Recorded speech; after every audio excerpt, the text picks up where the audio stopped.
Yo, what's up mga gar? Welcome back again sa ating channel, Kuya Tess Fishard. Now, medyo matagal-tagal tayong hindi nakapag-video mga gar, and almost a year, no?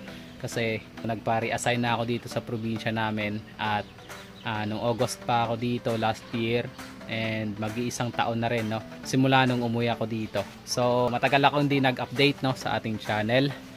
Siguro ang iba ay nag-quit na rin sa pag-iisda kasi simula nung umuwi ako, no, wala na akong isda, and medyo busy tayo sa mga buhay-buhay natin dito ngayon. So meron akong pinagkakabisiyan ngayon, no, at i-update ko na ito ngayon. Tagal ko na itong ginagawa nung February pa, at ngayon ko lang, no, almost na tapos yung kalahati kasi may kalahati pa akong ginagawa. Yun, so kamusta, no, sa lahat ng ating mga kagar, sa ating mga supporters dati, no, sa Kuya Tess Fishard, yung mga bumibili sa atin na ewan ko alam kung nag-iisda pa rin kayo. So kung mapanood itong video na to, no, comment down below, no, kung ano yung update sa inyong pag-iisda, kasi ako nag-quit na ako mga gar. Pinamigay ko na yung mga isda ko bago ako umuwi dito galing ng Maynila. So ito yung update natin ngayon dito. Meron tayong mga project, no, na ginagawa mga gar. So pakita ko mga gar. Chura!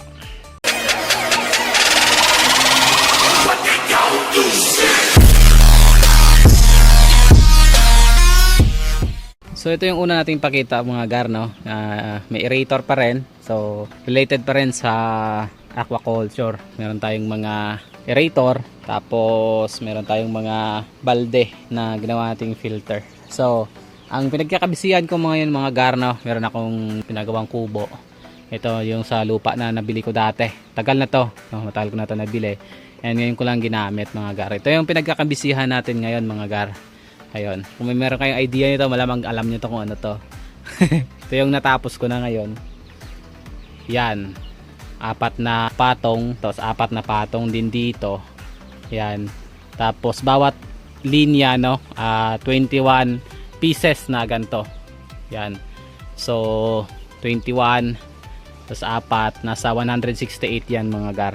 So ito ay vertical crab fattening, no mga gar, pero hindi lang to puro fattening kasi medyo yun ang challenge kasi pagka nag crab farming ka, medyo madalang maghanap ng mga patabaing alimango, kaya naglagay ako ng mga maliliit mga gar, no, mga small size na mga alimango, and plano kong palakihin yon. So hindi na to crab fattening kundi crab farming na to. Yun, so baka may idea kayo nito mga gar, no. So magandang kitaan nito mga gar, basta maayos lang yung pagkakaalaga mo. Ayan, meron tayong mga filter, kaya medyo matagal kasi mabusisi yung aking pagkakagawa, no, based sa aking standard. Tapos meron tayong mga filter din dyan. So nagamit pa rin yung ating idea sa aquaculture, no, sa pag-aalaga ng mga isda. So in-apply ko dito sa bago kong project na ginawa na pag-aalaga ng alimango. So ngayon nakapatay yung motor natin kasi ang plano ko nito ay paandarin ko lang sa umaga, tapos mga 10 papatayin, tapos sa hapon ulit. Merong iba na pinapaandar nila ng magdamag, so ako tinatry ko hindi paandarin ng magdamag. So gagawin ko lang ay 2 oras o 3 oras sa umaga, tapos ganoon din sa hapon. Tapos nandan yung motor natin mga gar hanggang dito, yan aakyat yung tubig dyan, yun, tapos tutulo yan dyan individually. So mamaya ipakita ko, no, yung actual, no, na pag papatulo ng tubig, yan hanggang yun doon sa dulo. Ayan, kasi napag isip-isip ko mga gar, no, na pwede lang din naman na ano, na hindi paandarin ng tuloy-tuloy yung mga tubig, kasi yung dito nga, yung mga dito dati, yan, mga yan, hindi nga yan naka continuous flowing yung tubig, pero nakapagpataba ako ng ganyan mga gar. Nagpataba ako ng mga babae na 3 piraso sa ganto lang, ano, kung naalala nyo itong puti na to mga gar, no, ito yung gamit ko dati sa paggagapi, yun, ayan, no. So nilagyan ko ng alimango at napataba ko yung babae na yung 3 piraso mga gar, and nung niluto, sobrang sarap mga gar. Kami lang din yung nagluto, yun. So ito may mga laman pa to ngayon kasi kahapon ko lang to binili. So pagka bagong bili kasi yung alimango, ang ginagawa ko ay pinapadumi ko muna no, nilalagay ko muna sa ibang lagayan, separate. Hindi ko muna hinahalo dito sa system. Yan. So, ang tawag nila sa system na to ay RAS, no? Recirculating Aquaculture System. Pero yung iba kasi medyo high-tech yung gamit nila. Sa akin kasi DIY lang, no? Ako yung gumawa talaga na research ko. Tapos almost same lang din naman. May sand filter, tapos merong bakhawan, no? Bakhaw, ang laman nito ay bakhaw. Tinaniman ko ng ito, mangrove. 'Yon. Tapos may buhangin din yan dyan sa loob. Tapos meron tayong biofilter. 'Yon, yung ganyan. Nakalimutan ko ng pangalan sa ganyan, pero biofilter na tawag nito. Mga diyan nabubuhay yung ating beneficial bacteria. Tapos meron tayong UV light dito. Yan, kaso nakapatay ngayon. UV light, and nandun yung motor. Tapos kada hilera ito, kada ganto, kada 4 na hilerang ito. Yan, merong isang sun filter. Tapos meron din yan dyan, kaso wala pang container. Tapos meron din doon, kaso wala pang container. So yun ang sabi ko na kalahati pa lang. Ito pa lang. Yan, 168 pieces. Ayun. Kasi malapit lang yung ano dito mga gara eh. Yung tubig dagat malapit lang sa amin. So iigibin mo lang talaga. Then nagawa ako ng balon. Kaso ngayon medyo natuyo dahil tag-init. Tapos hinahaluan lang, ang hinahalo lang yung tubig para makuha yung salinity natin na 20%. Yan. So ito mga wala pang laman, basta walang marking mga gar. Wala pang mga laman yan. Ayun. Wala pang mga laman. Yung may mga laman pa lang, yung may mga marking tulad nito. Yan. So yung nakalagay dyan ay R, no? Ibig sabihin reject.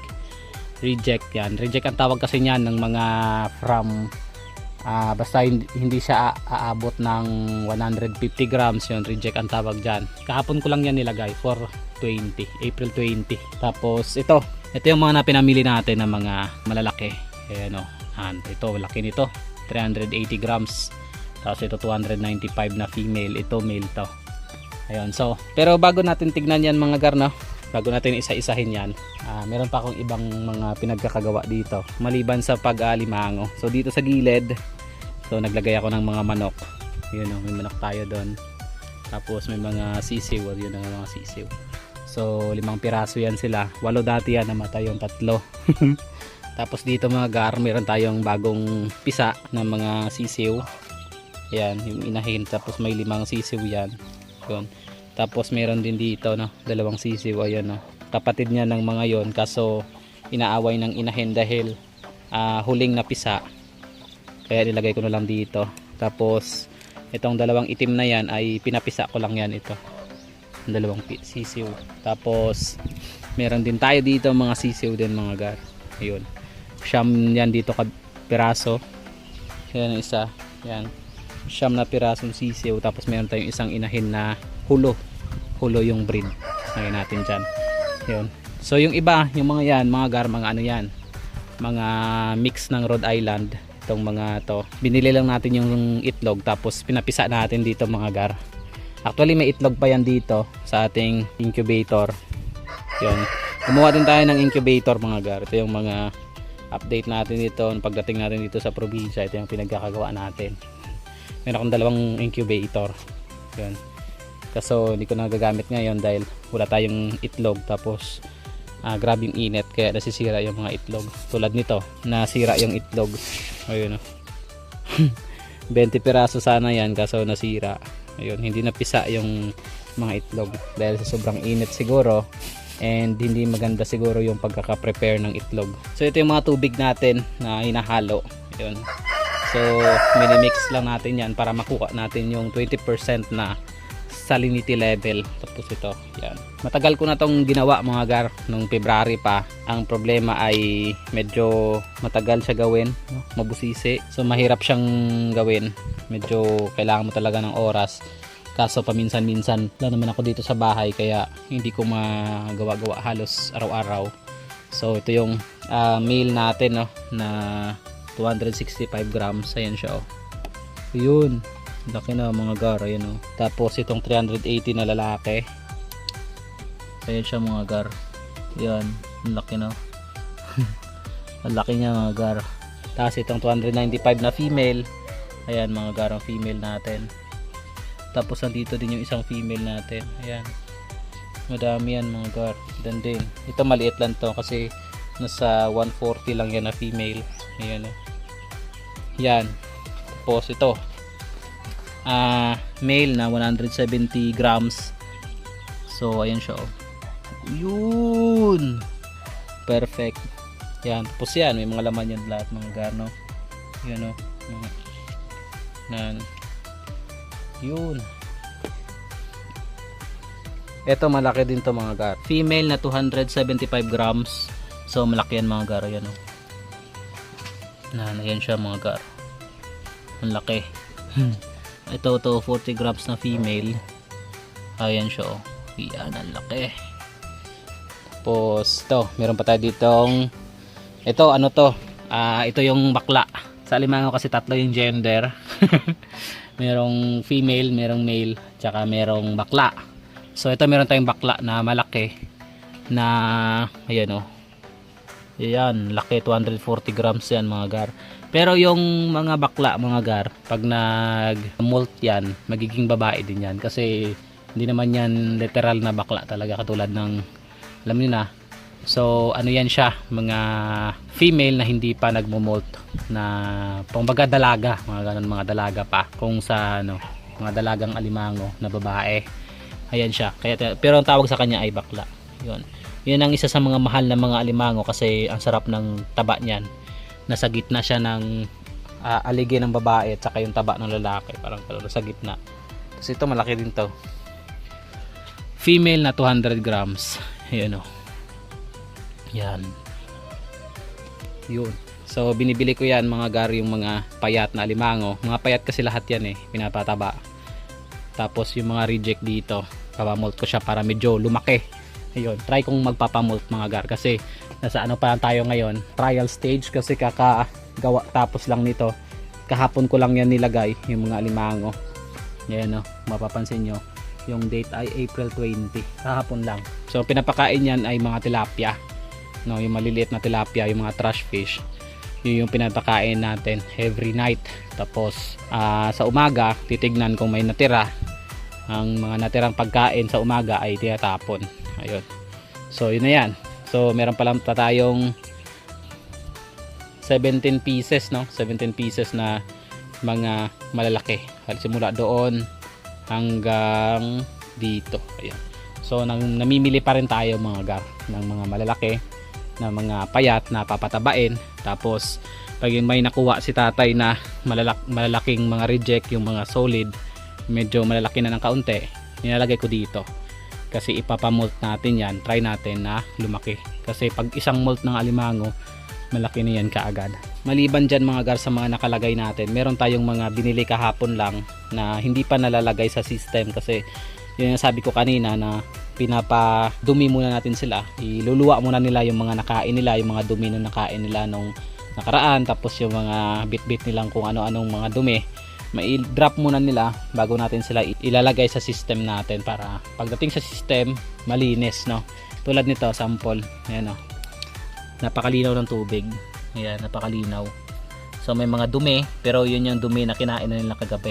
Tapos pag pinaandar mo system no, maano yan, mapa-flush out lang din yan kasi magkakaroon yan galing dyan sa taas, may tutulong tubig, sasaluin nito. Tapos pag nag-overflow labas dito, sasaluin nito, sasaluin no, sasaluin hanggang sa makapunta doon sa ilalim no. Ito, yan nandyan, tapos hanggang babalik ulit doon, tapos iikot lang yung buong sistema, ganun siya. So meron pa tayo ditong mga hinahayaang malinis no. Ayan no, dalawang lalaki no na malalaki. Ayun mga solid yan mga gar. Tapos meron pa tayo ditong babae mga gar, ang laki. Ayan, babae yan. Ito lalaki to. Tapos ito babae din to. Ayan, na nililinis pero maya maya mga gar ililipat ko na yan sa system. Yun, kaso hindi ko na yon mapapakita ang paglilipat kasi baka masipit tayo. Kasi kahapon nasipit na ako mga gar. Ayan mga gar, nasipit ako kahapon. Ayan. Nasipit ako dahil hinawakan ko yung isang alimango. Nung kikiluhin ko na mga gar, bigla akong nasipit. So meron pa yan dito mga gar, no, na pinapaluwa din ng kanilang kinain. Yun, marami yan dito din na naka-imbak. Tapos ilalagay na rin yan natin sa system maya maya. So tingnan natin mga gar. Ayan mga gar, oh. Yan, meron tayong isang malaki na babae. Laki din yan, no, na tapos mga lalaki, ito laki din to, malaki din na lalaki ito. Yan, yun. Yan, ito babae to, malaki din to. Yung sinasabi ko mga gar na reject ay ito yung mga reject na sinasabi ko. Ayun, oh. Yan, ito yung mga reject na pwede na rin pang ulam, no, good size na rin sa pang ulam, pero ang tawag kasi niyan dito sa amin ay reject. Tapos ito, yan, itong maliit na to, ito, yan, yan, itong maliit na yan, ito, yan, yun, ito, nan, reject kasi ang tawag sa amin yan. Tapos yung kilo niyan dito mga gar, magugulat kayo kung magkano yung kilo niyan. Ito, yan, ito, reject din yan, yan, yung kilo niyan dito mga gar ay 120 pesos lang. Ganun kamura mga gar yung kilo dito niyan sa amin, sa mga first hand, no, sa mga farmer, yung mga namumuha talaga ng alimango pagka high tide. Ang kilo niyan mga gar ay 120 pesos lang. Tapos yung mga ganito mga gar, yung lalaki, no, hindi aabot ng 300 ang kilo niyan dito sa amin, no, sa mga farmer pag kukuha ka. Tapos yun, no, bulik yan, no, bulik na alimango. So yung mga alimango natin dito mga gar ay mga pulahan, wala tayong mga bulik, wala rin tayong yung isa, no, yung tatlong klase kasi nakalimutan ko yung isang klase ng alimango, wala tayong bulik. So meron lang tayo ay pulahan. Tapos ito lang yung nakahalong bulik, isang piraso, kahapon lang to binili. Ang lupit, ito malaki, oh, babae, tsaka ito yan, tsaka lalo na to malaki talaga to. Yan, pag tumaba yan, ito pag tumaba pwede mo ibenta yan ng mahal, no, aabot siguro yan ng 600 per kilo. Ayun, tapos binili ko lang yan ng 200 pesos per kilo mga gar, kasi payat yan. Pag payat kasi dito sa amin, pagka binili ng mga namimili, minsan ang presyo niyan ay 150 ang kilo, 120 ang kilo, ganun lang. Ang ginawa ko, no, para tayo yung unang bibigyan ng mga nangunguha pag meron silang payat, binigyan natin ng presyo, no, na 200 per kilo yung mga malalaki. Kasi kung bibilin mo nga to sa mga supplier talaga ng tin crabs, no, lalo na dyan sa Bicol, no, meron dyan ng mga nagsusupply ng mga thin crabs, mga payat na alimango, yung presyo niya ay 490. Tapos yung size nun ay from 200 grams hanggang 1 kilo yung laki, assorted siya. So ito nga, ang laki nun yan, no? Tapos nabili mo lang ng 200 per kilo. Tapos pagka tumaba yan, ihalo mo yan sa mga ganito kalalaki, pwede mo ibenta ng 500 to 600 per kilo yan sa mga consumer, no. Ayun, so yun ang naging pag-aabalahan natin ngayon dito mga gar. So ihalo ko to ngayon sa system, kikiluhin ko muna isa-isa, tapos ililista natin, tapos bago natin ilalagay sa system. Ayun, oh, nagaano siya, oh, lo, no, hala, nakatanga. Ayun, oh, nakaangat siya, oh. Kaabang. Yun, so ilalagay natin sa system yan mga gar, no. Kikiluhin muna natin yan, tapos ilalagay natin yan sa system. Then mamayang gabi umpisahan ng pakainin, kasi gutom na yung mga yan. So yun ang nakita nating pagkaabalahan, no, na parang nag-iisda ka lang din, no, para kang nag-aquarium lang din, pero kaso ang pinagkaiba, hindi isda yung alaga kundi mga alimango. So ang kagandahan nito, no, ang kagandahan nito mga gar, kaya mong mag-alaga ng alimango kahit malapit lang sa bahay mo. So yung bahay ko nandyan lang sa tabi, hindi mo kailangan ng palaisdaan para makapag-alaga ng alimango. Kahit sa mga gantong space lang pwede kang mag-alaga, kahit sa gilid lang ng bahay mo pwede kang mag-alaga, lagay mo lang sa mga ganyan. Ayun, kahit sa mga ginagawa natin dati ng mga aquarium, pwede ang alimango doon, basta wag lang masyadong mataas yung tubig. Tapos kailangan maalat lang na tubig. Yun. Ang disadvantage naman nito, kasi medyo may magagastos ka sa kuryente. Yun. Pero pag nagbenta kasi ng alimango, mababawi mo lang din naman. Kuha tayong palaisdaan kasi na makuha mga gar, para gawing alimanguhan. Pero umaasa pa rin tayo na makakuha tayo ng palaisdaan, no, na gawing alimanguhan. Kasi mas maganda yung ganun, yung meron ka talagang grow out pond na gagamitin. Ito kasi hindi to pang grow out, ano lang to, pang patining lang to. So nagtatry lang ako ng siguro tatry ko yung ito, dalawang ganto. Yan, dalawang ganto, no. Ito sa taas at saka itong sa baba. Yan, to dalawa. Tatry ko, nalalagyan ko ng mga reject. Tapos ipapamult ko kasi isang mult ng alimango, halos dodoble yung size niya. Yun, halos 75% na kanyang body mass. Yun yung magiging malaki niya ulit, no. Dodoble siya halos. Yun. So, yun yung gagawin natin, mga gar. 'Di ba? Tapos meron pa pala ako niyan dito, mga gar, na isang malaki na limango. Kaso may napansin kasi ako na medyo matamlay siya nung kahapon, and medyo may mga nakadikit, no, sa kanyang bunganga o sa kanyang shell na mga parang lumot, no. Kasi nagsuspect ako baka mamaya ay sakit yon, kaya hindi ko muna siya sinama sa system. Ang ginawa ko, nilagyan ko siya ng linya ng hangin para hindi siya ma-stress lalo halos yun. So malaki to, mga gar, tingnan natin. Ayan, oh. Yan, malaking alimango yan, mga gar, lalaki. Kaso meron kasi mga nakadikit sa kanyang bunganga dito banda. Yan, meron nakadikit yan dyan na parang lumot, no. Hindi kasi siya makikita sa camera, pero para siyang lumot. Yun, no, makikita nga siya yung sa paa niya, no, sa may paa dito banda. Ayun na, makikita na parang lumot. Yun, so, parang pagkakalam ko kasi parang sakit yan eh. Kaya hindi ko muna siya sinama sa system, hinayaan ko lang siya dito.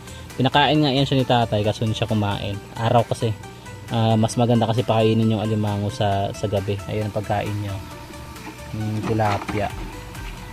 Hindi niya kinain. Ayan, oh, tilapia. Yun, hindi niya kinain.